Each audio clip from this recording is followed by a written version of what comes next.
Hello friends, finally I'm back on YouTube and this time hopefully I'm here to stay.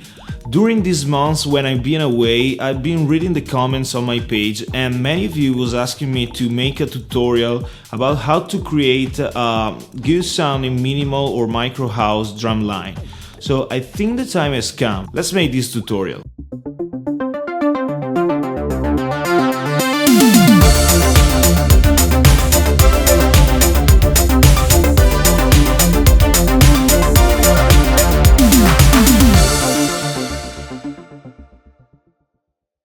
Okay, we should be okay. So it's pretty late. It's like 15 minutes to midnight. So let's make it quick and clear as possible. So the basic idea is to emulate a groove from a track by Pharrell. So let's check the track.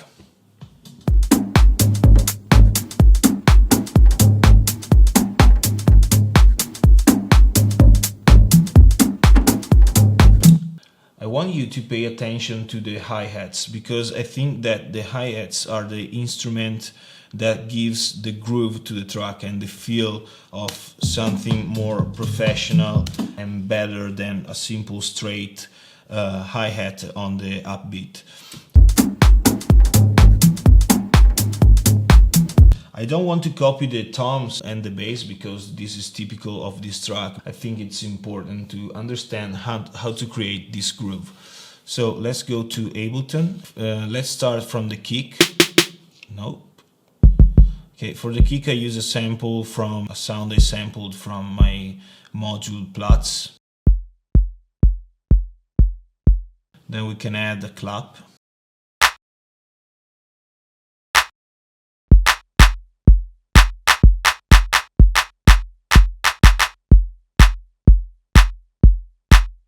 And maybe a little snare.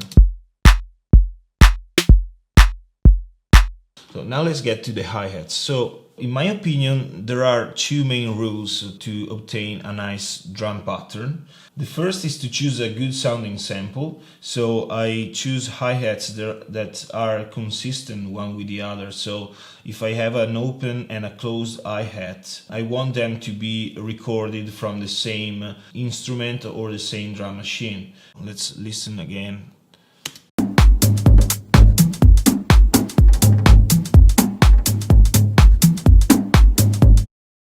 So it's something like this.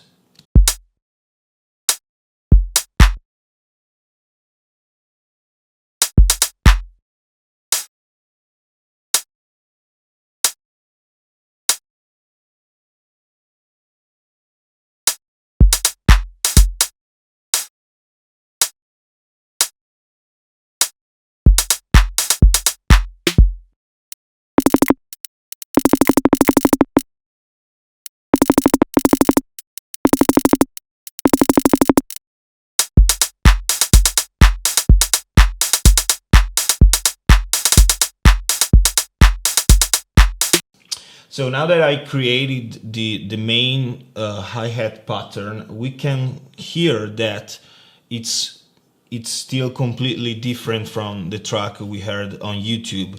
And that's because it lacks of two really important things. The first is the velocity adjustment. In this moment, all the hi-hat beat have the same intensity, so it feels unrealistic and unpleasant. Changing the velocity of the single beats, we can obtain something more human and realistic. The second thing is the groove. In this side of Ableton, there's a little menu, and inside of this I have many grooves. If you don't have anyone, go to these two arrows and you open the groove library. I always choose the MPC grooves. For this track and for most of my tracks, I use the 16 double down 70. Listen to the difference.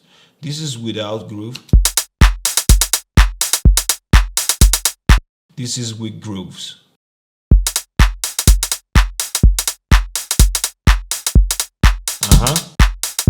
So now that we apply the groove, another thing that we can do is to modulate the velocity, as I mentioned before. So velocity is like an accent. Okay, something like this.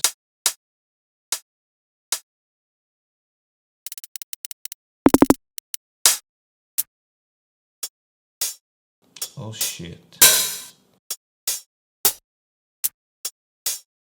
I think I choose the wrong sample.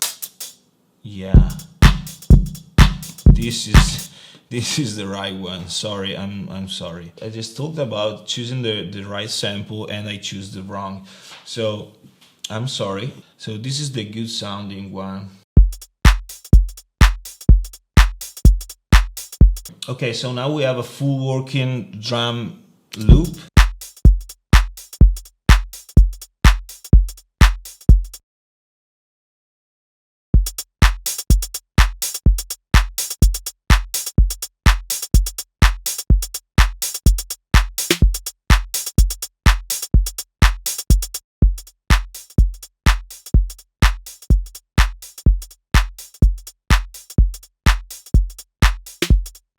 Way better.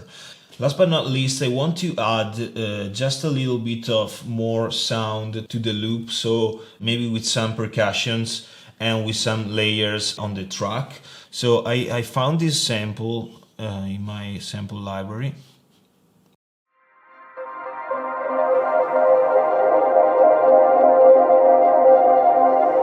Just the final part like this, and loop it like I already did here.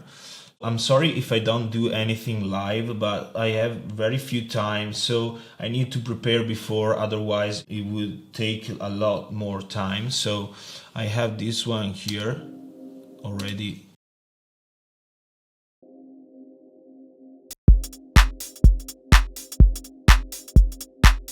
I like it.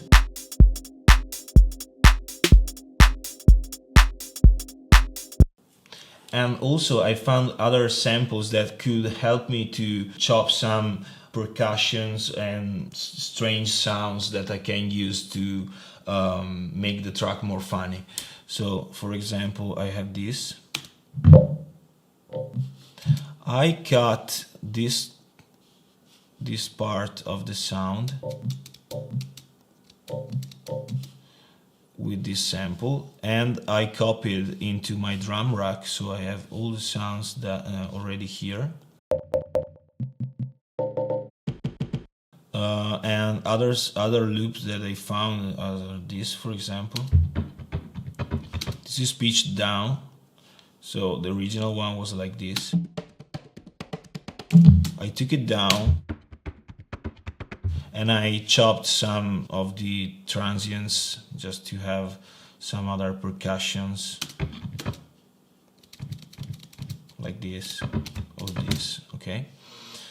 And then I have this one, which is a simple vinyl noise that I often use in my tracks. I like to use vinyl noise because between a beat and the other you don't have just silence, but you always have some noise in the background.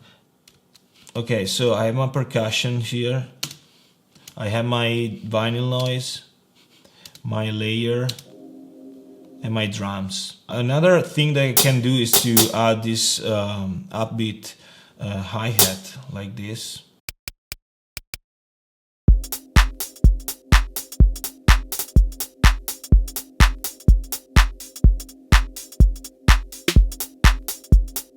So this could be something that you add later in the track, maybe after 16 measures. So let's see.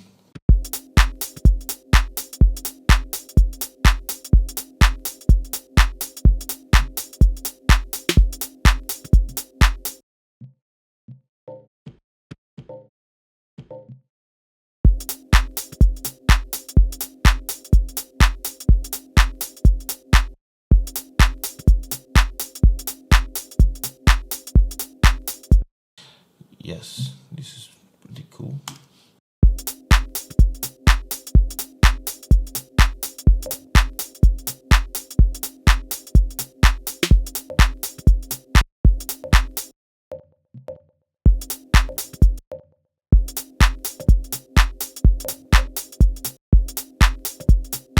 So all those sounds, in my opinion, doesn't have to be very loud. I just want them to sit on the track and to give the idea that you perceive them, but you don't hear them clearly. So they just help the groove to glue together.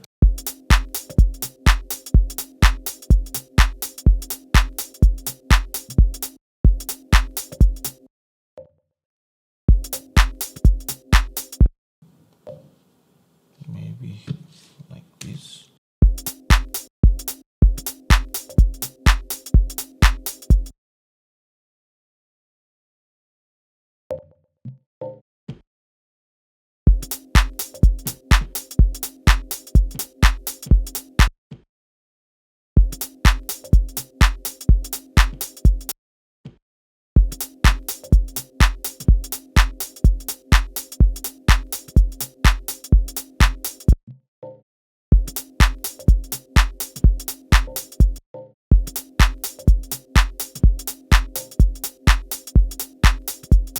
I think this could be enough.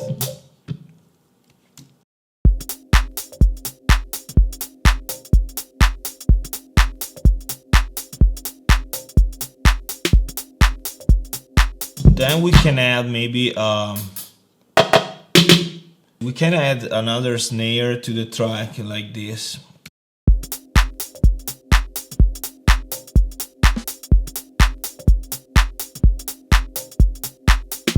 And then maybe like this.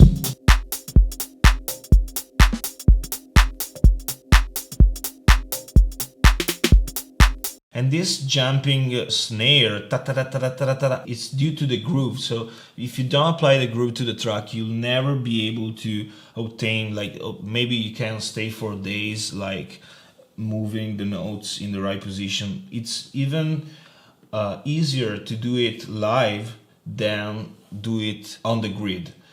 So grooves are essential if you want to have sounds like this.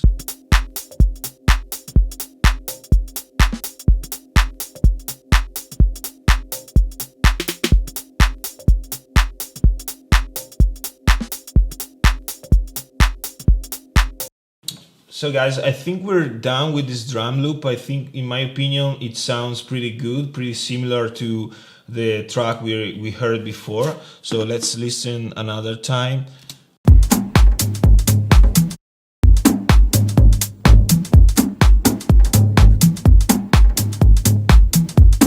Yeah, of course, it has a different kick, a more powerful kick, and the toms, it's different, but the feeling of the hi-hats and of the groove, to me, it's pretty similar to the track we just created.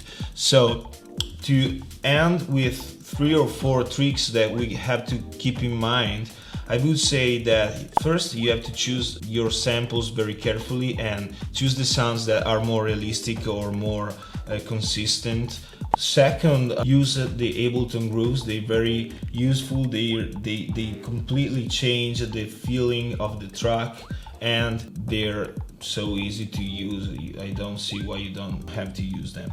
And last but not least, use complementary sounds like toms, percussions, or layers or textures that can fill the loop and the track and help you to get a more exciting track.